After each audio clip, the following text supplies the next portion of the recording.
Hey folks, this is Tom Reeve, the Migration Count Coordinator for New Jersey Audubon's Cape May Bird Observatory, and we're here with the first ever video blog for the Cape May Springwatch, so I hope you enjoy.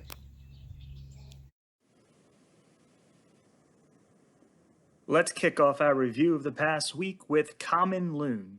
We're now seeing common loons moving north on a daily basis, and our first noticeable push of the season came on April 4th to 5th, with a two-day total of 133. Virtually all of the common loons we're seeing now are in breeding plumage. Looking at Springwatch data for the past several years, we see an obvious peak during mid-April for common loons. We'll expect the largest daily movements to occur over the next 10 to 15 days, so you'll definitely want to keep an eye on our daily totals.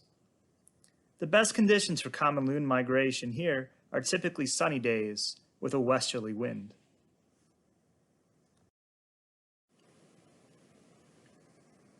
We should also take a moment to talk about red-throated loons, as they're also on the move currently. Red throats stage in the mouth of Delaware Bay during early spring, something that we really don't see much of with common loons. At times, there can be over 1,000 red-throated loons in view at one time, which is really an impressive sight.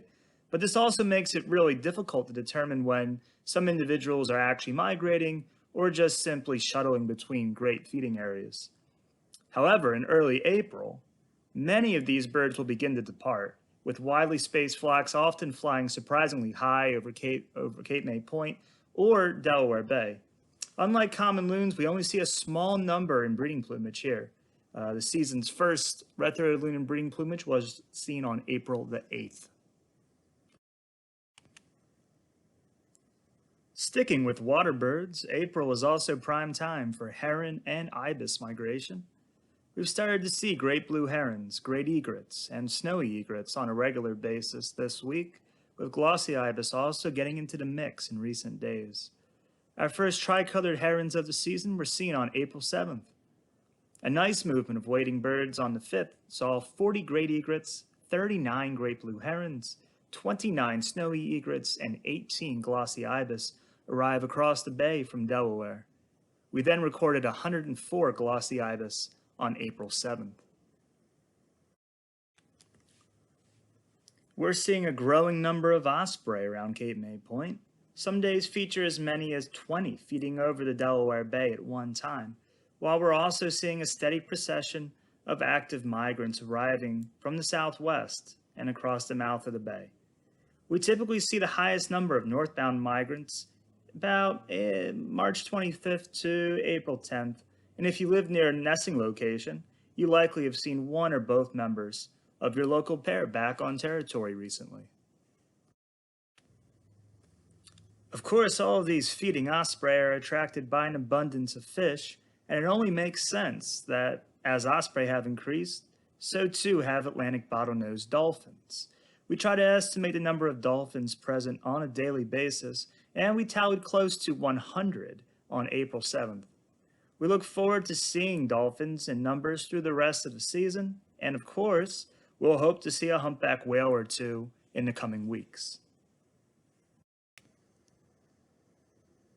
April is probably the best overall month for raptor migration here in spring. Now, I know, it pales in comparison to what we often see in the fall, but there are still some pretty exciting raptor-related happenings at this time of year.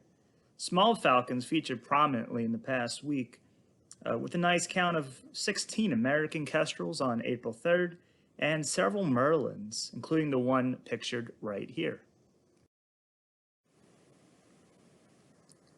We haven't seen big numbers of land birds in recent days, but there has still been some light movement on a regular basis.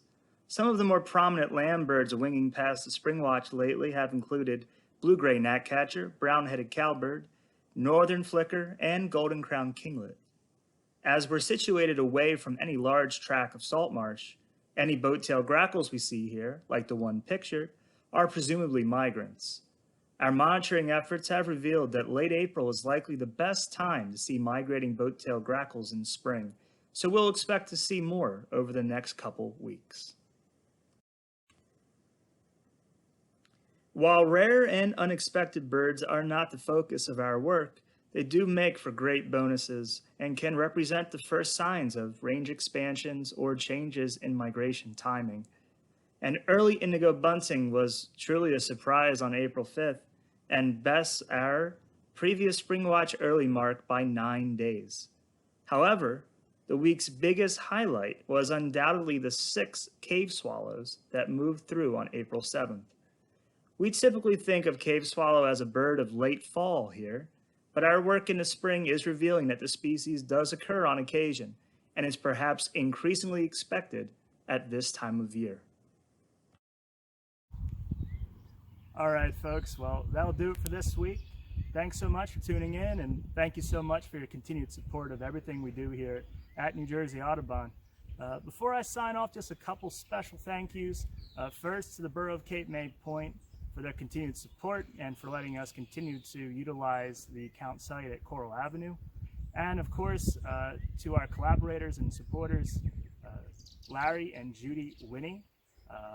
Thank you so much. Your support makes our work possible both this year and last year, and we really do appreciate it. So to everybody, stay safe, stay well.